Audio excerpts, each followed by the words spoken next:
Refat. We will welcome us to this webinar. So Refat, you can start by unmuting yourself, and if you can put the video on. Refat, se você pode tirar o som. Good evening. Boa tarde. Good morning for those who is also on time in the morning, and good afternoon for those who is really maybe in the midday. Bom dia, boa tarde, boa noite. To thank the GCE Secretariat for organizing this very important, let us call it Zoom, because Zoom has become very familiar words in our life. And I would like also to welcome our speakers, our dear friend David Archers, we miss you. Our friend Rene Raya, welcome. Also our friend Andressa Pellanda, if I spell your name correctly. And also Margaret Louise, welcome all of you. This is, I think, one of the important issues now is speaking about financing education. And all of us know that one of the that the virus has been affected is the economy. A lot of many countries has been economically affected by this virus. There is a lot of companies, small companies, workers lost their benefit.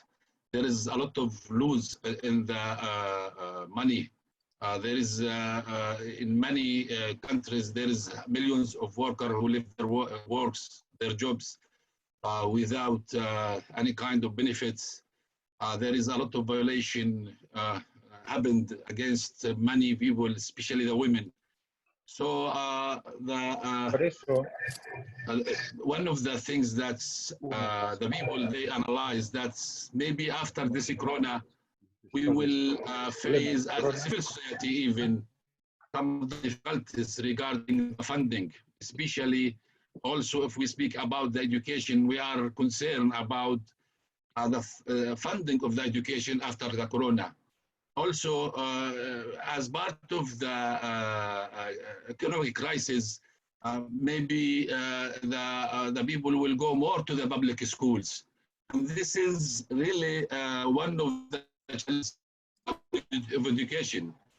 The question is the funding of education, especially for the public education, will continue, or it will decrease or increase? This is many questions came to our mind now as advocator for the equality, free, complementary education. I think it's one of the lessons that we learn that working as a movement, as global education, a global campaign for education is crucial. We cannot totally defend the right to education if we work as individuals. If we keep working in separate activities, it shows in this crisis that the unity and the solidarity is very important. And that's why I think we have to rethink again. We have to rebuild ourselves again as a movement if we want to keep funding for education.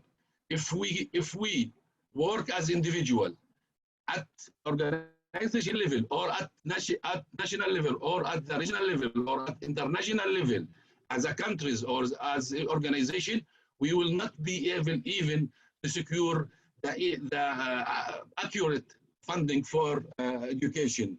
We need to have really a strong partnership. The partnership that's really the people, all of the people, they have common understanding of the crisis, common understanding of the coming situation, the coming economic, culture, political, social condition. Otherwise, we will have to struggle again from the zero. Let us not to start from the zero, and to raise our voice now.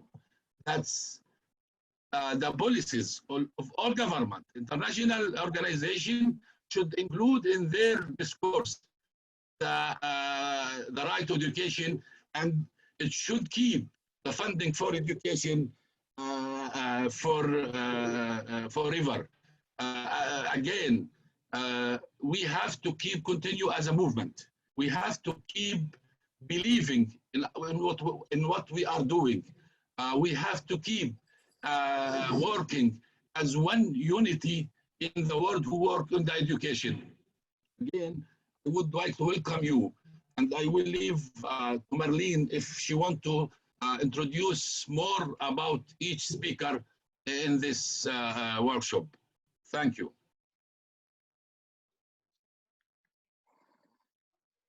Thank you, Refat, for this introduction. Yes, so just a quick word about the agenda. We've just heard from Refat. We will now hear from Rene. Rene is from ASPBAE. Rene will focus more on the issue of education as a priority for post-COVID recovery stimulus package. And so for those of you who don't know Rene Raya, Rene is currently the lead policy analyst for ASPBAE, which is the Asia South Pacific Association for Basic and Adult Education. And before working in ASPBAE, he was involved in various social movements on peace, human rights, and social development and migration. So Rene, over to you. I will share my screen with the presentation. Rene, please put your video on and unmute yourself. Yeah, do you hear me and do you see me?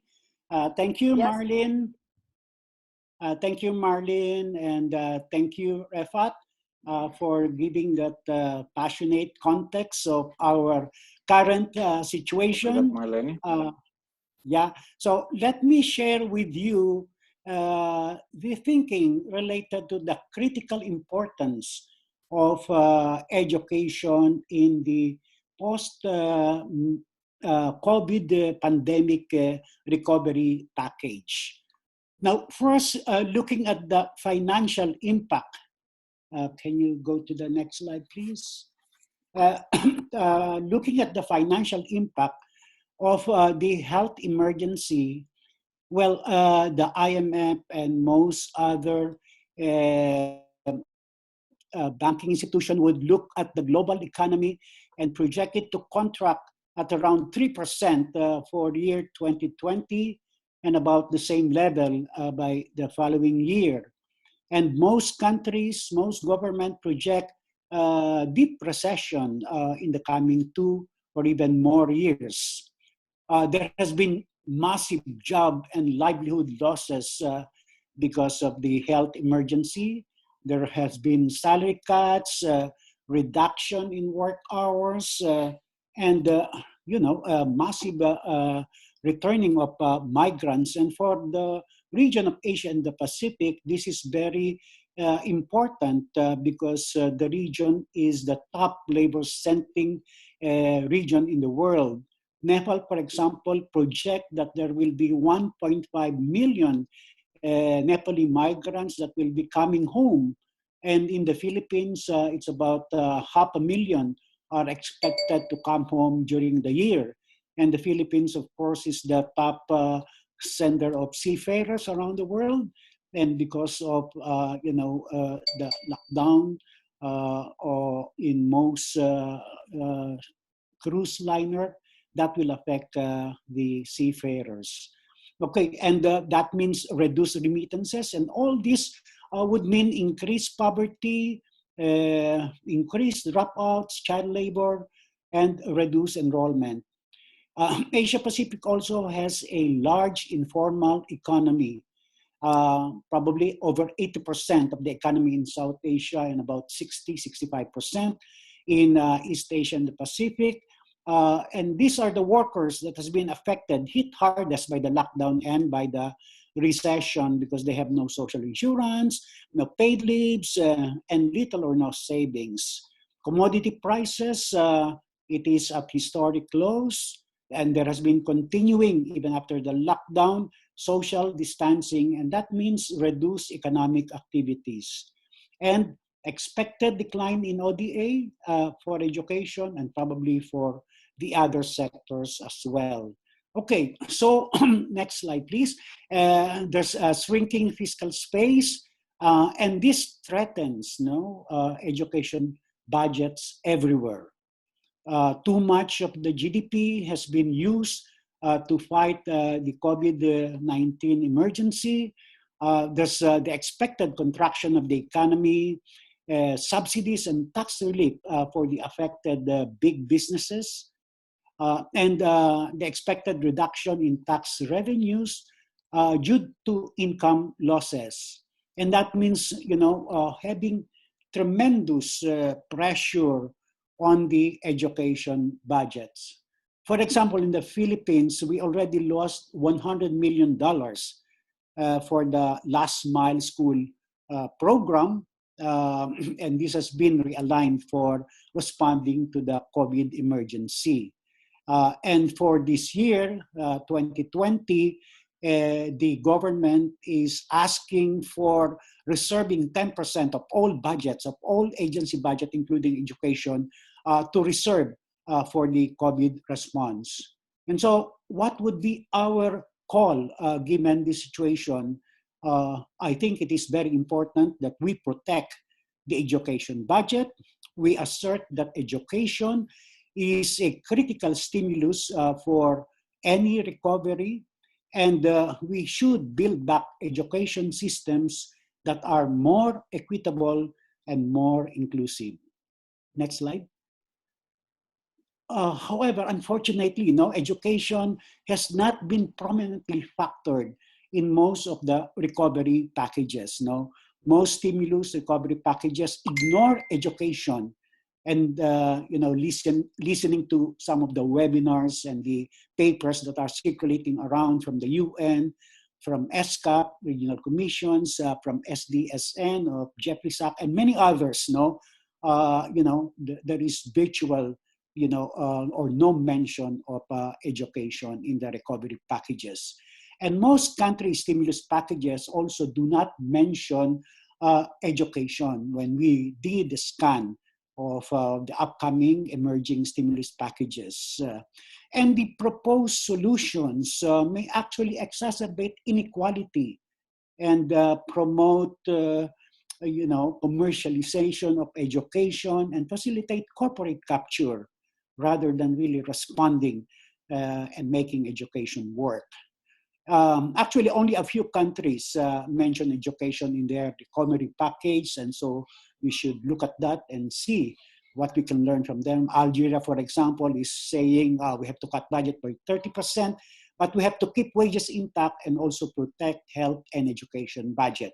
So the same thing with other countries like Australia, Sweden, and Tonga in Asia Pacific, Australia and Tonga.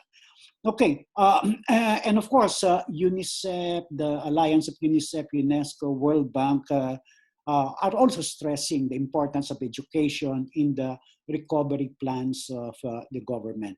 Okay, next slide, please. And as I mentioned, education is being ignored in most of the recovery packages. As an example, in the Philippines, the premier university in the Philippines, the UP School of Economics, in setting the framework for the recovery, would lodge schools and educational institutions as low in priority in the recovery plan and high in terms of spreading the COVID virus.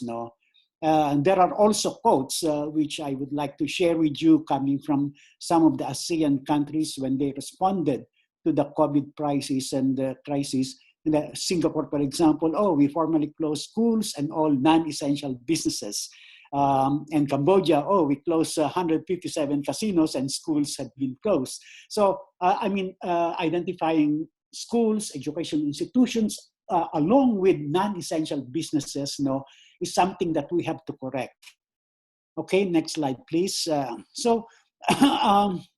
We want to assert that inclusive and equitable education are critical. No, it's a critical stimulus in the recovery package. No, actually, one of the biggest impact of the global pandemic is that it exacerbated existing inequality. So equity must be stressed, must be prioritized in any recovery plan. We should ensure that these stimulus packages are things that are rights-based and human development focus. These are some of the things that we can propose and recommend to our respective governments and to international organizations. This is not really an exhaustive list. So I think that we need to expand, upgrade school feeding, community food distribution because of the food deprivation that many of the low-income and poor population group have experienced. And with this, parents and community can be involved in food production, in food packaging, and this can help stimulate the local economy. We need to accelerate and upgrade community learning center hubs, community ICT centers, and community libraries, as well as adult learning and education programs at the community level. No? And this can generate employment and upgrading of skills or new skills. No? We need to upgrade and expand alternative delivery modes, especially mobile teaching, where teachers are better trained and more confident in delivering. Mass hiring of teachers is also important because this is a good opportunity to fill up the huge gap, the huge vacancy in teacher position. And also to maintain social distancing, we need more teachers because of the expected requirement for lower pupil to teacher ratio, more mobile teachers for home and community-based learning programs. No? We need to invest in teachers and parents training in education in emergencies, in school health and nutrition, in water and sanitation and hygiene. Psychosocial support will be very important, distance learning, among others, but also including, food production, nutrition, and developing the green economy. And if all this can be integrated in the curriculum. Now, school and learning materials for marginalized areas, for persons with disability, for displaced children and other disadvantaged groups, children, youth, and adults would be very important, and this can help also to stimulate back the economy. Massive training and reskilling to adapt to the new normal would be also high in our priority, and investment in research, data, communications, and digital literacy. This is one of the learning that we have in this in this health emergency, the importance of data, the importance of good communications. So our resounding call is to prioritize investment in human capabilities and well-being, on community resiliency and solidarity, which Refat has mentioned so passionately, and a green economy. So thank you all.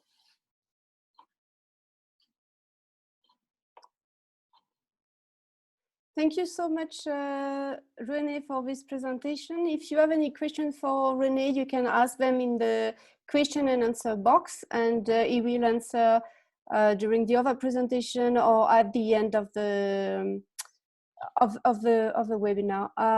Next, we'll have David Archer. We will talk to us more on how the crisis impact of the relationship of the issue of debt and this crisis.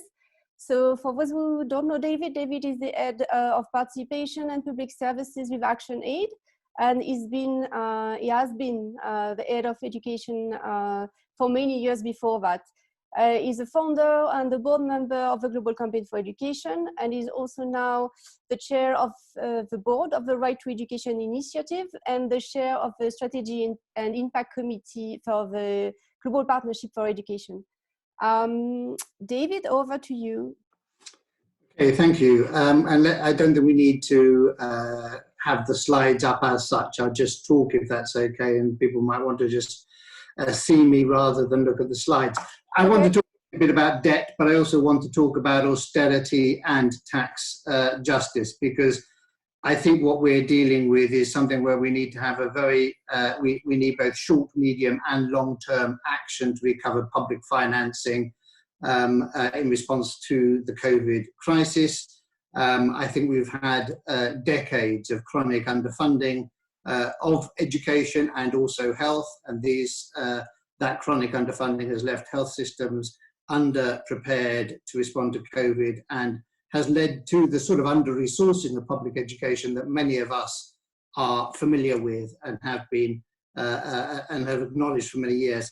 So I think if we're serious, we need a comprehensive response dealing with both debt, austerity and tax justice. So a few words about debt. There is a new debt crisis out in the world. It's not as widely recognized. When we think about the debt crisis, we think about the debt crisis in the 1990s in many cases, and the actions that took place in the early 2000s supposedly to address that crisis. Well, things are back as bad as they ever were, and in many cases worse.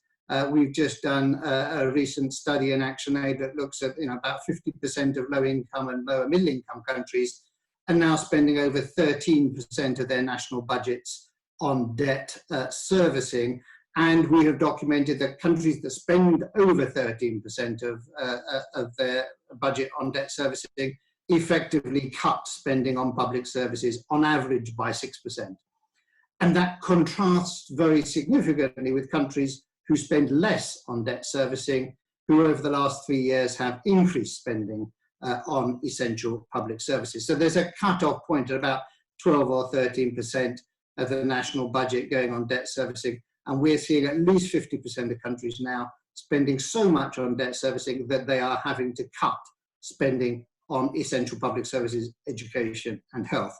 And some cases are incredibly extreme. If you look at the case of Ghana, which is spending 55% of its national budget on servicing debt. And that effectively means that there's massive constraints of spending, not just on education, but on health, on water and sanitation, and on all other essential public services. So unless we take serious action to respond to debt, we are going to continue with a crisis of chronic underfunding. In the context of COVID-19, of course, if you want to have governments with access to revenue that is immediately available in their own budgets, the first and most important thing is to cancel existing debt servicing. There have been some efforts in that direction. The IMF, for example, came up with a deal for 25 countries to limit some debt servicing for those countries, but only through to the end of this year. And we are very clear that that is not enough. If you're serious about enabling governments to use the revenue that they've already collected, that is already in their treasury, you need to stop debt service payments, not only this year, but through to the end of next year at least. And that is now a growing demand from the debt movement. So we need to be massively pushing, I think, for cases of debt cancellation or at least suspension of debt servicing for at least to December of 2021. And beyond that, there has to be a renegotiation of all debt so that no country is spending more than 12% of its national budget on servicing its debt, because that's the cutoff point that we have seen, that where spending and debt services exceeds 12%, the effect is to cut public services. Now that's one key element, is to address debt and the debt crisis, but it's only part of the solution, because even if governments were allowed to cancel all debt payments and invest all that money in public services, we would face, in many countries, an absolute block on increasing spending, and particularly in the field of education. Because, and again, this is based on a recent study which we've done in ActionAid, in 78% of countries, the IMF is predicting that countries will need to cut or freeze their spending on public sector wage bills. Now, most of us who are working in the field of education know that often the vast majority of national budgets on education go on teachers. It's often something like 90% of the national budget goes on paying teachers. Well, if you are told by the IMF to cut or freeze your public sector wage bill, that means you can't spend more money on employing teachers. And incidentally, you cannot employ more doctors, nurses, or health workers. Because the two largest groups of, on the public sector wage bill are education and health workers. So whilst the IMF is holding down and telling countries to hold down spending on public sector wage bills, countries cannot invest more money in the things which are most urgently needed, certainly frontline health workers, but also more teachers. As recently flagged, we need more teachers in the classroom if you're going to bring down class sizes so that it's remotely feasible for children to be socially distanced as they continue their education. Whatever happens, we know even before COVID, there were desperate shortages of teachers in many countries. There were, around the world, millions of teachers needed in order to bring class sizes down to a manageable level. The biggest obstacle is the IMF's dealings with ministries of finance that are based on holding down public sector wage bills. And we've got to remove those as a condition worldwide. We did a lot of work on this in 2007. The IMF backed down and said that they would remove these wage bills as a condition of loans. Our recent research shows that they have made a big comeback and that the IMF is still encouraging countries to hold down public spending on essential workers. That's a massive obstacle. There's a lot more that the IMF could and should be doing. There's this, the IMF can issue its own currency, something called special drawing rights. And there's a big call for the IMF to issue $3 trillion of special drawing rights that would help to refinance public finances around the world. But I won't go into detail about that, but that is something which I think is an important demand from those who are working on economic justice issues. I think another critical issue is looking at tax reform, both immediately and in the longer term. So there is a real, I think, appetite now for countries to look at using, expanding their tax base through actions, for example, on wealth taxes and on cancelling, for example, corporate tax incentives. A lot of countries have come under massive pressure to give big holidays to multinational companies who invest in their country. Those often involve giving away what should be the tax revenue of the country. In the case of Pakistan, every year the government gives away $4 billion in harmful tax incentives that shouldn't be given away according to the IMF. That $4 billion a year is enough to employ, to get every single child out of school in Pakistan into school and to employ 100,000 more teachers. So fundamental, simple steps in tax reform can be transformative. And one of the things which we've recently done is we mapped out, well, how can countries expand their tax base in a fair and progressive way? We've shown that a lot of countries have managed to expand their tax base rapidly and in a fair way where the rich pay more as a share of their wealth. And the estimate now is that between now and say 2030, the date when SDG 4 is due, most countries could increase their tax to GDP ratio by 10%. Now that would involve a country like Nigeria doubling the amount of money that it raises in taxes. But that is 1% a year growth in your tax to GDP ratio starts to rebuild the public finances at the level needed to provide universal public services and universal education.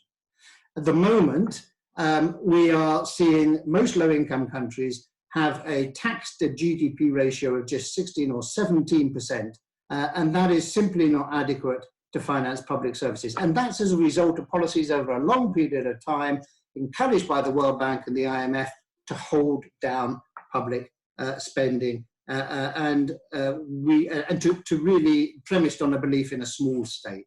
Well, I think this moment of COVID-19 is the moment when we need to push back against that ideological agenda, make the case for building stronger states with an adequate public financing, and addressing expanding the tax base is the way in which countries can do it for themselves, not depending on aid, which comes in short-term and unpredictable ways, but building their own resource base through a fair tax system that would enable them to provide comprehensive education, health, and other public services. So, if we're serious about rebuilding public finances, we have to see action on debt, action on austerity and wage bills, and action on the tax base in each country. That's how you get a comprehensive response. There are things that can be done in the very short term, cancelling debt, stopping debt servicing, and there are things that need to be about rebuilding a system for the longer term, such as rebuilding a progressive tax base. In all of this, one of the most fundamental things we need to see is developing countries working together to push back against the ideological agenda that drives the IMF and the whole neoliberal world order, which is premised on holding down public spending, undermining public services, and marketizing and commodifying what should be essential public services. We've got to get back to reasserting the central role of the public sector, a public ethos, which is about providing equally for all citizens and for all people in a country, and not just based on those who've got the ability to pay. I think this is actually an exciting moment for building a different model of a society, one which is premised on societies that care for people and that also care for the climate. So I think there's a lot of work to be done in thinking about this debt, austerity and tax, and how that also interconnects with a climate justice agenda. But education has to be at the centerpiece, and I think we need to build as an education movement stronger links with the health movement, because we are so closely connected in terms of these wider macroeconomic forces that prevent proper investment in these essential services. I'll leave it at that for now, and happy to take questions later. Thanks. Thank you very much, David, for this interesting point of view. We'll move on now to our next presenter, who is Andressa. Andressa Pellanda is from Brazil. She's the general coordinator of the Brazilian campaign for the right to education. She's a journalist, a political scientist, and she researches political education, quality and financing of education, and international education processes and actors. So Andressa, I'm going to share your presentation, and you can please unmute yourself and start your video.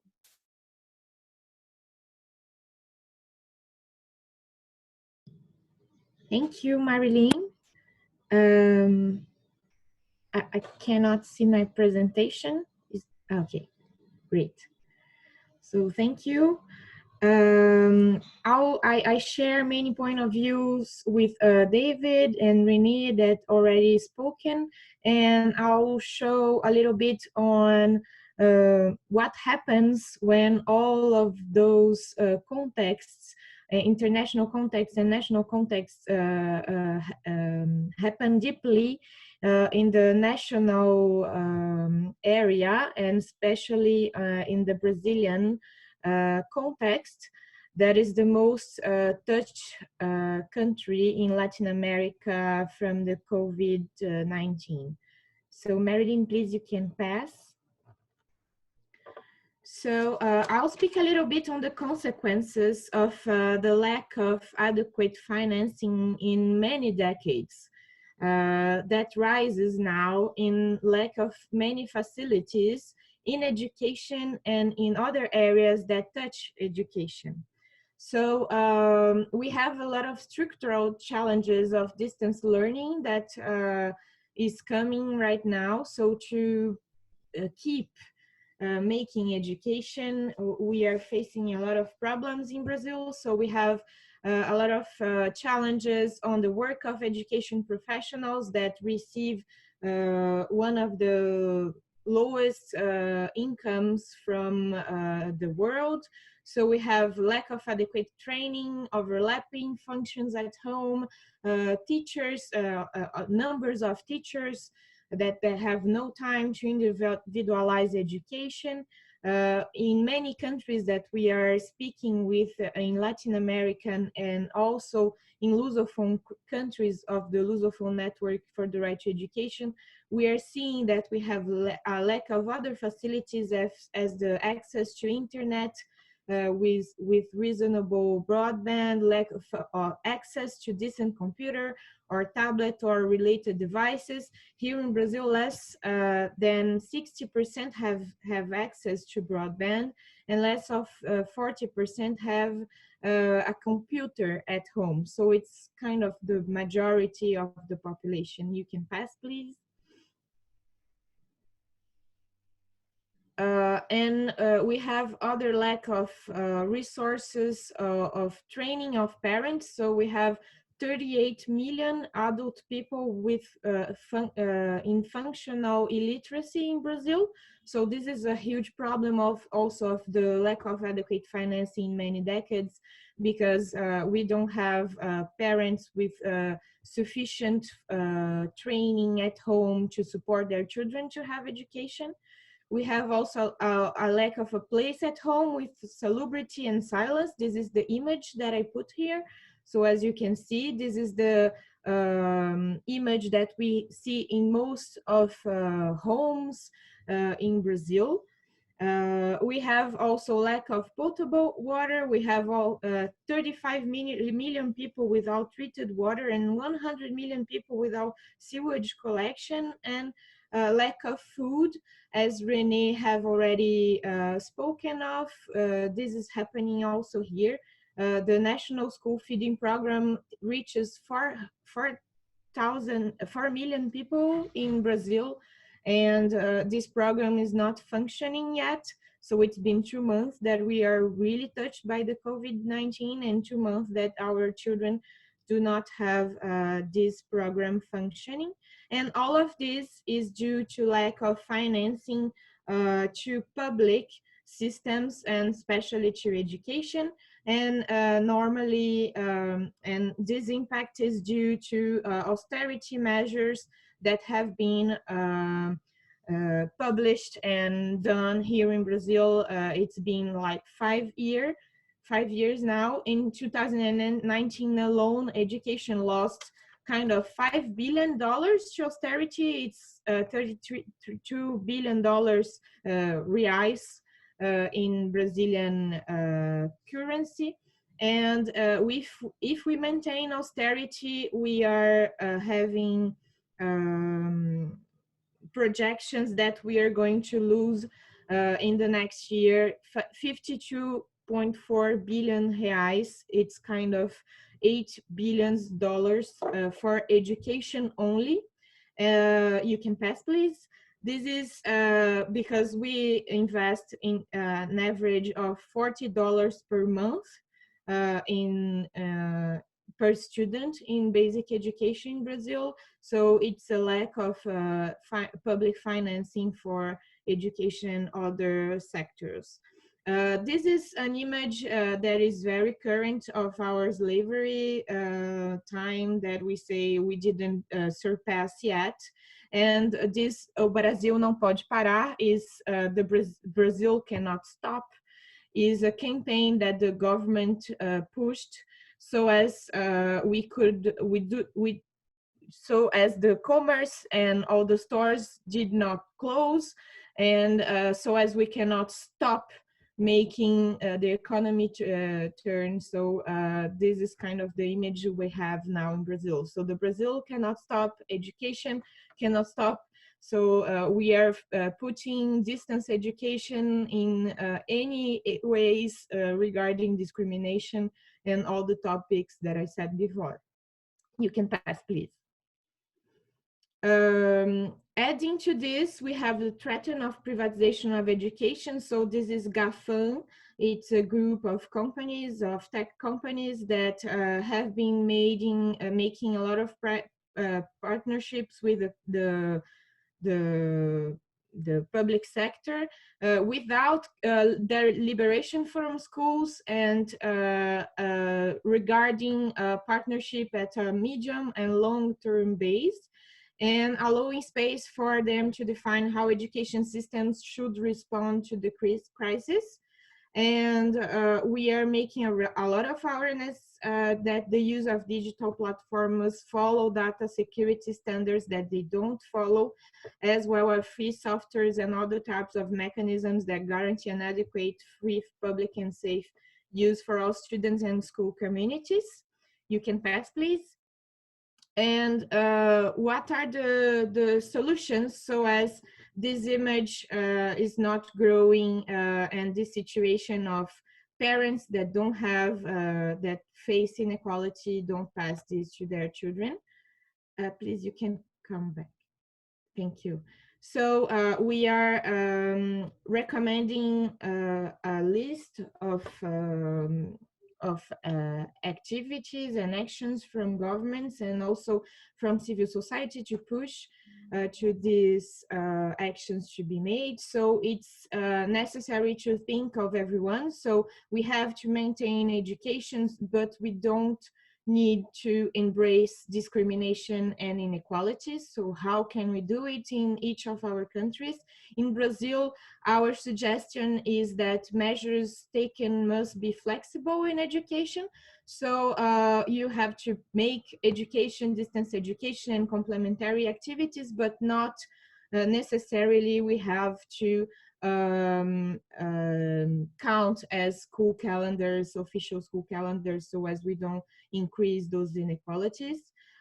We have to have an intervention and public spending and investments in all levels and in both intersectional and intersectoral ways. So in collaboration with areas of health, education, and social security. And it's important also to address emotional health, child protection, and risks of dropout from schools and other challenges. And this shows a need of increasing public investments in all areas, not only in education, but also and especially in education. We have to have a participatory decision-making process also, in order to involve managers and everyone to think together on the solutions for the crisis and for after the pandemic, and of course increasing and guarantee public financing to strengthen public sector response. We have to suspend austerity programs and laws. Here at the Brazilian campaign was admitted as amicus curiae at the Supreme Court. And we made a petition to suspend the amendment to the Constitution 1905 that puts a ceiling in investments to education that is the main responsible for investments in public education and health and social security laws in the last 4 years. And we have to suspend and regulate public-private partnerships that must be avoided in all terms, but if not, we have to regulate and have decisions and transparency on these public partnerships.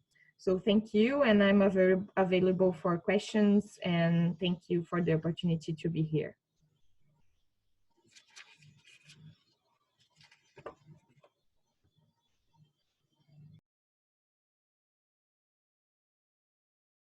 Sorry. Thank you so much, Andressa. And again, if you have any questions specifically for her or for the other panelists, please feel free to ask them in the Q&A box. Now we're going to introduce our last panelist. Margaret is from the Global Partnership for Education. Margaret is going to talk about the role of international aid and public education systems and what previous crises taught to us. So Margaret Irving is an education economist at the Global Partnership for Education, and she joined the Secretariat in 2015. She now leads thematic areas and supports GPU's work on sector analysis and planning processes. among other things. So without any further delay, Margaret, please, over to you. Thank you, Marilyn. So I'm here to talk a little about the role of international aid in this current crisis we're facing. If you can move to the next slide, I guess it makes sense to start off by talking about what the Global Partnership for Education, or we at GPE, are doing. In immediate response, in terms of financing, we have a $250 million window focused exclusively on COVID-19 response and early recovery. As we all know, this is kind of an unprecedented situation. We don't have a lot of evidence about what works and what we should be doing. So a small part of that grant is allocated to, of the large $250 million grant, is allocated to global and regional kind of evidence building. So $25 million is allocated to support the development, dissemination, and delivery at scale of new and existing approaches to ensuring learning continuity. But by far the bulk of the money that we have put aside for response to COVID is for country grants. And countries who are currently eligible for GPE program implementation grants are eligible for between $1 and $20 million based on the size of their school-aged population. As of the end of last week, 2 grants had been approved, $10 million each for Rwanda and Zambia. We have 14 further proposals that have been received and are under review. And a further 36 countries have indicated their intent to apply for one of these grants. So what are the kind of key principles? Well, we know we need to get money out quickly. For those who have engaged with GPE previously, you'll know that typically our grants undergo quite heavy quality assurance processes, which can take the application quite a long time to be submitted and reviewed. Now we're trying to be responsive and act quickly. So have developed a pretty quick process for turnaround of review and approval of applications, while also trying to make sure that we embrace the principles of ensuring that the focus of the grants are determined in collaboration between the government, local actors through the local education group, and the education cluster. Next slide, please. Having said that, having described what GPE is doing, we are well aware that $250 million in the face of a global crisis is extremely limited in what it can achieve. I also don't want to lose sight of the fact that, in fact, even the whole international aid architecture accounts for a very, very small part of overall global spending. So what you'll see on education, what you'll see in the chart in front of you is a recent chart compiled in the most recent Global Education Monitoring Report, where we see that only about 12% or so, 12% in the poorest countries and only about 3 or 4% in low middle income countries of education financing is accounted for by international aid. So we have to bear in mind what the size of that international aid will be, and that we can't lose sight of the fact that domestic funding is really going to continue to be the primary source of support for the education sector. However, that said, I guess there are 2 things we need to think about. We know that the potential for that pool of aid to shrink is going to be large. We know that because this is a global crisis, it's not just the lowest income countries that are affected, it's all economies, and the richest economies will probably shrink in size too. In addition, we know that for many developing countries, they don't have the same range of policy responses that developed countries do. So they don't have developed financial markets that allow for monetary policy to work effectively. And so really the level of spending by government is going to be the key thing that determines recovery. And that's why it's all the more important for the international community to support the kind of fiscal policy objectives of countries. Now, if we think about what we could compare this to, what we could compare our current circumstances to, We think about a health crisis, and we know in West Africa quite recently, 2014-15, we saw the Ebola crisis. In that instance, it was localized, it was small. You had local resources shifting to the health sector, and to some extent, donors were able to compensate because of the small scale of the crisis in the education sector. However, this of course is a global crisis, as I've said. All countries are going to be facing a recession. And so it's perhaps useful to look back to what happened in the case of the 2008-9 recession. That might be a better way to predict what is going to come next in terms of aid to education. So next slide, please. We note that it's very hard to determine causality. We can't attribute everything to the global recession, but because some donors, particularly bilateral donors, predicate the size of their aid budgets on the overall size of their economies, when their economies shrink, we know that aid overall shrinks. So post 2009, post that global recession, education was particularly hard hit. Between 2002, when that chart starts, and 2009, we saw that global aid to education almost doubled. Then basically, so we basically saw the 5 years prior to the financial crisis, aid to education increased in real terms by almost 10% a year. But in the figures thereafter, it started to decline or stagnate. And it took almost 7 years for aid to education to reach the same levels as it had prior to the onset of the crisis. Now, what's particularly pertinent for us as a community, as an education community, to think about is that this wasn't just about overall declines in the volume of aid, it was also about lower sectoral allocations to aid. So we see that the overall share of aid to education before the crisis, 2007 versus 2016, declined from around 11 to 8%. So I guess the key point that I really want to drive home is there's a degree of path dependence here.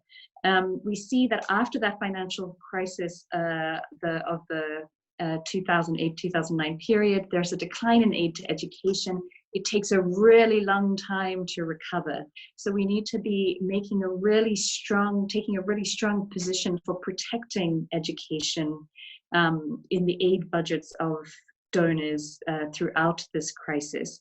I think Rene, when he was speaking, also talked a little about the new normal and some of the additional costs that might be incurred. So we need to be thinking about the fact that for education, it's not just about, we had inadequate funding previously, and now potentially with what in some ways might be seen as an opportunity for expanding new modalities for education delivery, also brings a lot of unanticipated costs, and therefore the budget for education from both domestic governments and international donors may even need to expand to deliver effectively.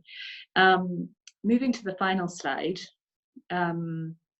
basically, what are the kind of key take-home messages that we really want to think about?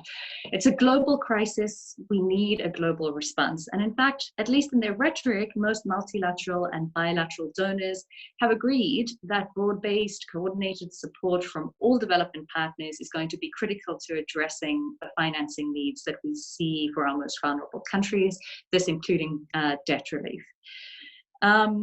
However, I guess what I've been noticing and we've been seeing is that at a high level, education doesn't receive adequate attention, or has not yet received adequate attention. So for example, if you look at some of the key reports from the big institutions that have come out on sub-Saharan Africa, the IMF report does not mention, the outlook for sub-Saharan Africa does not mention education at all.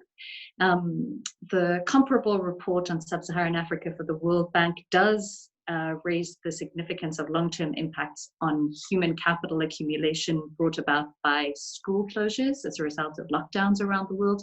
But there are very few policy recommendations on how to address this. So I think there's broad kind of consensus in the rhetoric that we need to have a global response, but we need to make sure that education does not get neglected as these conversations are going on. For the rest, I guess we really need to be applying the same principles that we have all committed to, but with even more rigor and with even more efficacy than previously. So predictability of aid will be really important. And I know we're going through a period of extreme uncertainty, but for the donor community, it will be imperative to make sure that they can rely on, developing countries can rely on them and to actually deliver the aid that is committed. Aid needs to be flexible. It needs to be able to change. Disbursements need to be front-loaded, so not waiting for the very end of the package to be able to deliver. And of course, the kind of key pieces of the development effectiveness principles need to remain central to most of our international, all of our international engagements. So there we have kind of the focus on ownership of development priorities by developing countries, a focus on results, and working together as partners through the participation of all actors, recognizing that actors have diverse and complementary functions, and then finally focus on accountability and actual delivery of services. So I'll stop there for now, but very happy to take any questions. Thank you very much, Margaret. And thank you all for the presentations that you gave. If you have any questions, we are going to answer first the questions that were raised in the Q&A box, but also feel free now to raise your hands and we will give you the opportunity to ask or comment directly. Most of the questions that were asked so far were around the presentation from David. The issue of debt raises a lot of questions. So David already provided a few answers in the Q&A box, so I invite you to have a look. But there's a question from Elizabeth that hasn't been answered yet, and it's addressed to all the panelists. And she's looking at how the crisis can influence the share of the different providers of education between public, NGOs, private, for-profit, not-for-profit in different countries. So it's a bit of a interesting question. Over to you. Who wants to? Oh, David, volunteer. I'm happy to jump in. I mean, I do. There was a similar question a moment ago. It does seem to me that we have seen some evidence that private for-profit schools have closed down, unlikely to go out of business because they will no longer be profitable. We've seen a few cases of this happening already, so I imagine that there will be greater public pressure on the public school system. There may be temporary measures with NGOs stepping in to provide extra capacity, but that's not a long-term sustainable solution. So in the end, it's about how we strengthen and rebuild the public system. And as a sort of almost like a concluding remark to what I was saying in my presentation, most governments could double their spending on education and on health and on social protection and on water and sanitation and on other services through taking action to expand their tax base along the lines that I spoke about. It literally leads to a doubling of the education budget. And that's the sort of scale of increased revenue that will enable public systems to deliver quality public education. Whilst we are dealing with chronically underfunded public systems, the demand for private schools will always be there. And that demand drives lower and lower down through the system. So the structural solution to those aggressive pushes for privatization and the structural solution to the fact that many of those private schools will close down when there's not a profit to be made, the structural solution is to look at fundamental transformative shifts in public financing. And it won't just be an extra 1 or 2% increase on the share of the budget spent on education. It has to be strategic action with other sector advocates to increase the size of the budget overall, of the government budget overall, from which education will then get a fair share of about 20%. So it's the action on the tax, debt, austerity, and other matters that will give you the seismic shift in spending on education, and that's what we need to be thinking about now. Thank you so much, David. Marion? Yes, Rene? Yeah, if I may add to that, yes, there has been the trend of and possibility of closing of low-fee private schools in Asia and the Pacific and in other developing countries. And what we have to guard against is that government, some of the impulse or part of the stimulus package is actually to extend subsidies to the private educational institutions that have been affected. And so this is something that should be part of our advocacy. And our narrative should be to strengthen precisely the public education system, given this crisis, given the expected migration of students coming from the private educational institutions into the public system. And so government should be prepared for this rather than, putting subsidies in order to, as part of the stimulus package to save these low-cost private schools.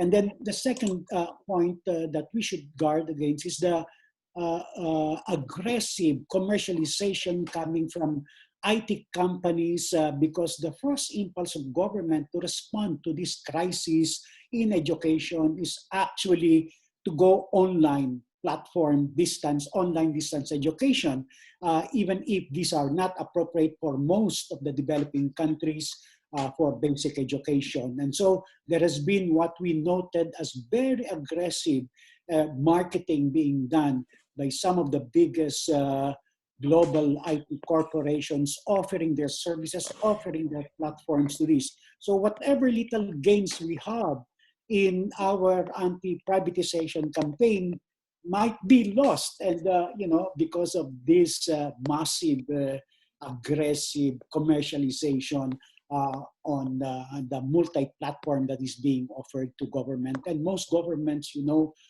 because of its inability to respond in the best way with evidence and science, would easily be tempted to, we have to go on online distance. This is the only way to go, which is not true. Thank you. Thank you, Rene. I think linked to this issue. Oh, you want? But we have also other topic. Yeah, quickly, Andressa. It's just a quick comment. For us from civil society, we can, as Rene was talking about these companies, we have to show if they are paying their taxes. So, do you want to help education? So pay your taxes. You have to increase those payments, and our role as civil society is to show that this movement from companies is much more useless to help education than making partnerships and growing their commercial issues to public systems. So I think we could make many researchers in our countries and to show and to ask for transparency from governments and from these companies. Thank you so much, Andressa. We have a question there from Maj Dolian. Apologies if I don't pronounce the name right, which is also linked to this issue. She's asking that today there are some concerns about financing of SDG 4 and that the current crisis may have a negative impact. So what would be your views on that? And yes, she's asking, does this mean that countries have failed to achieve SDG 4 now? To be quite honest, if I might say very briefly, we were way off track anyway. The funding was not there to deliver on those goals and hasn't been there since the goals were set in 2000. Because you set these ridiculously ambitious goals and then you maintain an economic order that chronically underfunds the very services that are needed to deliver on the goals. Actually, I think this could be the turning point towards beginning to set and to deliver on those goals. So the goals set in 2015 rather. So 5 years ago, those goals were set and they were not achievable. The financing was never in place. The whole financing for development mechanism, which was supposed to look at how to finance sustainable development goals, never really got seriously off the ground. I think now lots of ideas that were put forward but never accepted will gather greater momentum, including, for example, a UN tax body that is resource empowered to set global tax rules rather than the rich countries of the OECD who set tax rules at the moment. You could have a new democratic representative body which can take action against tax havens and the trillions and trillions of dollars lying idle in tax havens, doing no good to anybody other than pampering the ego of a few wealthy individuals. I think in one way or another, this is the moment for transformative shifts of a scale that we could not see. So in my view, SDG 4 is more achievable today than it was before COVID. Thank you, David. Anybody else wants to input? Margaret? Yeah, sorry, I would just say, I guess, as David says, we know that we weren't doing quite as much as we needed to achieve SDG 4. And this perhaps is an opportunity to try to rethink how we do education and how we work together as a global community to try to achieve things in a realistic way. Yeah. Thank you. There was another question that you answered directly around countries using their ASPBAE grants. But there's one question that's still in the Q&A box around teachers. So it's not really linked to the question of financing, but maybe about teacher training. We could look at these aspects and how do we ensure that teachers are well equipped and trained to face new issues like distance education that they are not trained for, and what is the role that better education financing can play in this?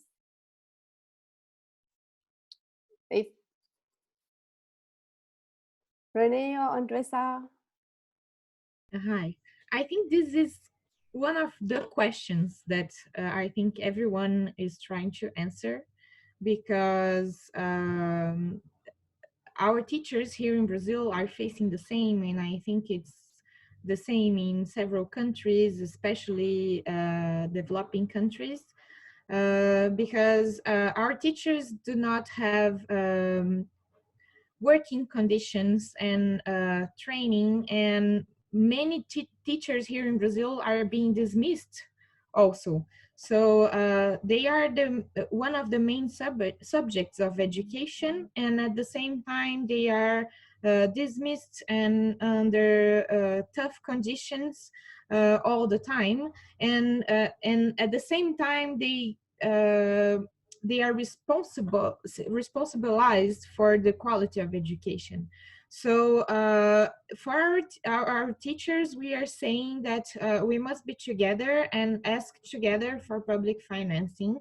And this is maybe something that teachers can talk to their students, and in the classrooms, we are always saying that we have to have classes that are contextualized with our moment, and this moment must have some critical classes and discussions with students and school communities on financing of education, on those facilities and what we are facing right now, because this is an emergency moment and global emergency moment, but those issues are faced by teachers and by schools all the time in several of our countries. So this is the time that most populations are looking at this problem. So we have to take this opportunity to show that this is not just a problem of a pandemic, it's a problem that we face all the time, and it's a structural problem, so we have to show structural answers. Yeah, thank you. And if I may add, in the case of the Philippines, for example, there was a survey done by the Education Ministry among teachers, and they said that yes, about 45% of them would have laptops and internet connections in their respective homes, but only 9% actually among them have been trained on online distance learning. And so that really shows, the importance of training, and not only on distance education, but in other aspects that would be important to be able to respond comprehensively to this crisis, because there are different modalities of delivering education, flexible pathways to achieve education for children and youth. And so I think massive training, this is a really good opportunity to support such a massive training program, reskilling of our workforce in the education institutions. Yeah, thank you. Thank you so much, Rene and Andressa. There's some questions around intersectorality, because yes, we are advocating for education, but other sectors are as well also being threatened to see their budgets going down. And health is definitely a very crucial sector now that will certainly see its budgets going up, but they would probably also ask for more. So just what is your view on that, and how can we better work together to ensure there's no fights between sectors, but that resources are well allocated across the board? So can I come in very quickly on that? So I think this is the problem with the education movement historically, as we've always been focused on getting a greater share of the national budget to go to education. And so whenever we do that, fighting for a 20% share or more than 20%, people working in health look at us and say that money is needed for health. And people working for water say that's needed for water, or for agricultural extension services or public transport. We end up competing with each other for the same thing. And so all of the stuff about shifting our attention to tax justice, to debt and to austerity puts us on the same page and makes us allies of those who are working on other public services. So if we're going to build that movement, it has to be focused on a common interest, which is action on the strategic finance issues, and not fighting for increased shares for one sector over others. And if we're going to build that movement to be strong enough, I'm going to pick up on the point that Frederica's asked in the chat box, we absolutely need to strengthen youth engagement in the movement at every level, at a national level, regionally and globally. We need the youth constituency to be better organized and to have a strong and clear voice within the movement, whether that's student unions or youth-led organizations. That is an integral part of strengthening our voice. Alongside, I think, personally, I think looking at student unions alongside teacher unions, strengthening the movements, that will help, but channeling them to look at the strategic financing issues and not just be fighting for one sector over another. And I can also give a very quick answer to Grant. No, my understanding is that $250 million GPE money is for governments and cannot be accessed directly by CSOs. This is a grant to governments for their COVID response, and it's one country, one plan, or one grant per country. Whether CSOs might be part of how governments then implement changes is another matter. Thank you. Yes, so also David addressed one of the questions, but yes, Andressa, please. About this fight between the sectors, here we have a good example, in fact. because as we have a public spending ceiling that was published as an amendment constitution to all social areas, we are working together with civil society organizations from all the other areas, so as we can push back this amendment to the constitution. We are 198 civil society organizations that are working together. We have meetings every week to share strategies and to make awareness making on this issue. And the managers on state and municipal level of social assistance, health and education are working together also, so as we can advocate for more funding, and especially federal more funding for those three areas. And sorry, just to add, to reinforce both what David and Andressa said, I don't think this issue of kind of different sectors fighting for funding is a new one. It's just that this particular crisis has exposed the extent of underfunding of all the sectors, and really recognizing that there are strong synergies across the sectors. There are strong synergies across education and health. There's a wealth of evidence to support this, that I think in some ways we can be fighting for the same things. And so I think there's a lot of opportunity to work together more closely rather than seeing it as pitting one sector against another.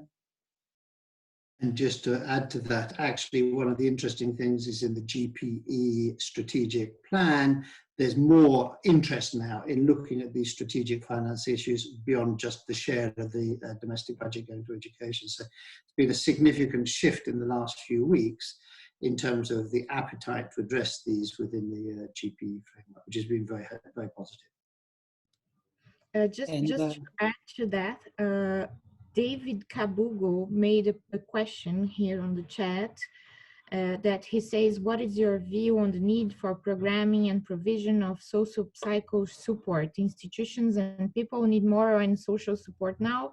And I think this shows how those areas are related. So teachers could not teach adequately if they don't have this support there. It's social psycho support, and this comes from other areas. So we have to work together. If not, we are not going to achieve our goals. Please, Rene. Now, adding to this chorus related to cooperation, intersectoral cooperation, I think there's too much lessons to learn from this global health crisis. It exposed our vulnerabilities. Actually, all of us were humbled by the experience. And we on a daily basis in the household, in the community, in the broader society, we see the importance of coming together in solidarity in order to really effectively fight this health emergency. And so I think we should be able to build on that.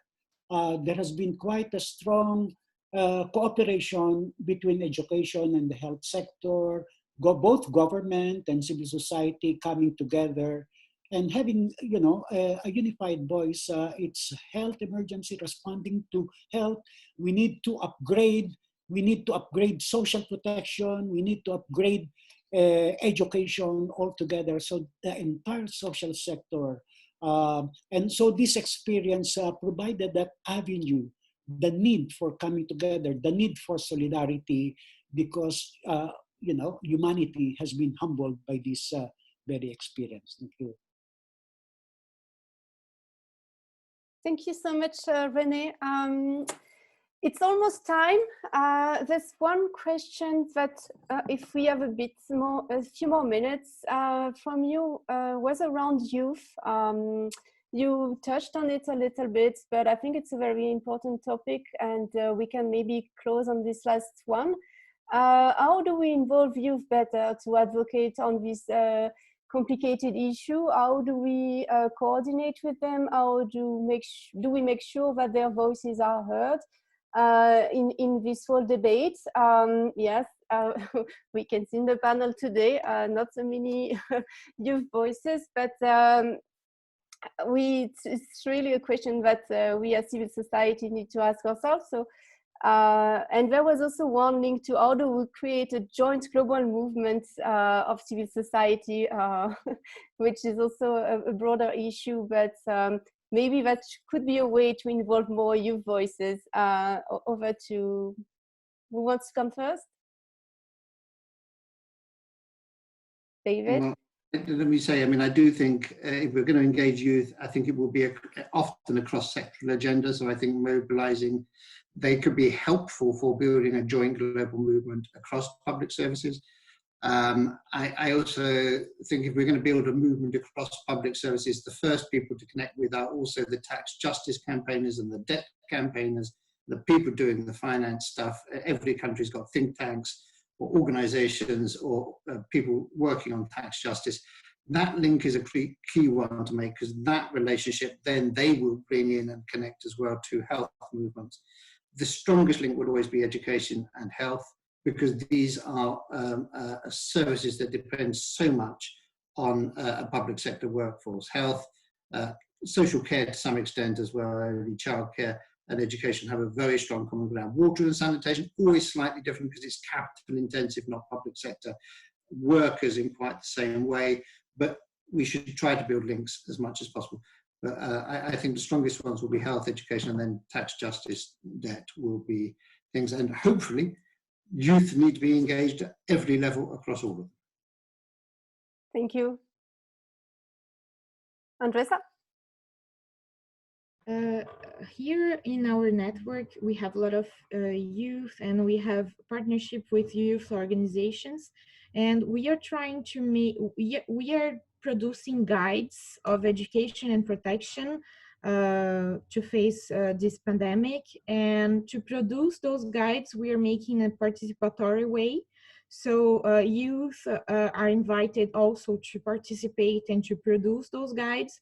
So we put legislation about education in the country, about funding, about feeding, about protection, and all the issues that we are debating on the guides. And we put also the context and the situation that states and municipalities are facing right now. And this situation is built with youth and with teachers also from schools, communities. So those guides are produced and are a reference for them also to use on their activities, on their schools and debates. And we have launched a campaign, a virtual campaign that is called Good Morning Community. Is the beginning of a samba, a very famous samba here in Brazil. And this Good Morning Community publishes in our social networks the voices of school communities saying what they're feeling, what they are experiencing in this moment of pandemic. And we have a lot of poems and music from youth and from the students, and most of them say that a cell phone and a computer will never replace a teacher, and they say they're missing school, and they would never imagine to say that. So if I may add, I think this crisis, this new situation provides new dimensions, new perspective for the youth to confront and to face in whatever way. And so I think they have been exposed to problems about vulnerabilities of societies. They have been exposed to bad governance, how government failed to respond effectively in addressing the crisis, in providing support to those who are in need.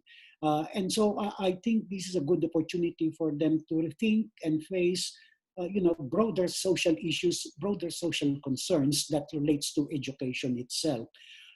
In ASPBAE, we want, we have this project on, getting stories from the youth sector on what happened, what they did, what were the anxieties, and what did they do, and what could be done better in this new situation, and how do we move things forward. And so I think hearing the voices of the youth will be very important for us to gain deeper insight and lessons into this whole situation. Thank you. Thank you, Rene. So on these last comments, David? I'm just saying I have to go now, so I'm very sorry. Yes, but we're going to close. That's thank you very much. I've got to go to another meetings. Thank you. Yes, thank you, David. So thank you very much, everyone. I just wanted to hand over quickly to Grant, our global coordinator. Grant, if you can unmute yourself and put your video on so you can give us last comments and word, and then we'll close this webinar. Thank you, Grant. Okay, thanks, Melvin, and thanks, everyone. And thanks for making time to be with us on this call. This is not the first one. We'll have many more to come.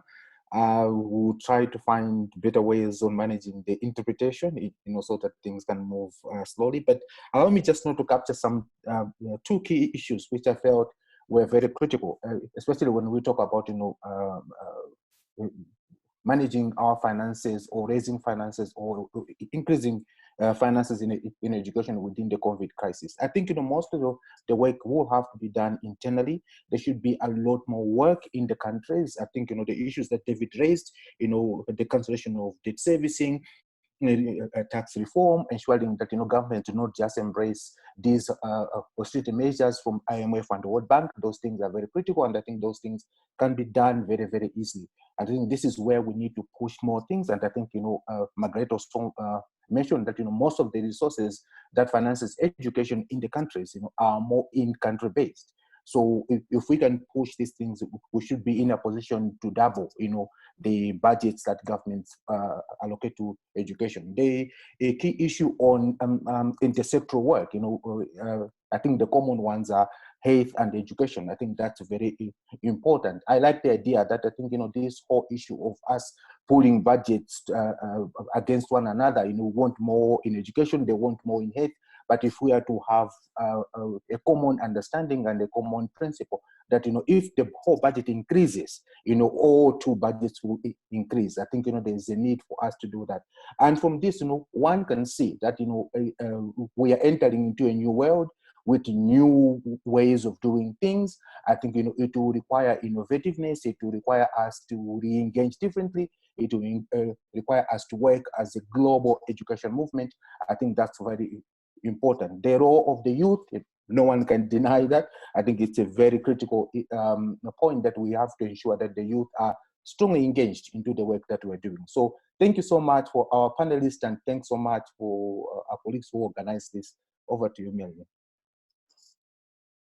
Thank you. So just thank you all again for your presentation, for your insights, for taking the time and a few additional minutes. And thank you to all the participants for bearing with us. We're sorry we've been a bit delayed at the beginning. We had some interpretation issues, but hopefully everything went well. So just as a closing word, the presentations and the recording of this webinar will be available online. I will share with all the participants the links to the resources.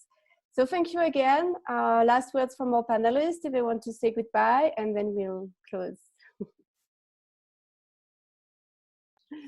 Bye-bye. Thank you, Marlene. Thank you, everyone. Thank you very much. Thank you very much. Thank you. Hope to see Bye. you in. Bye.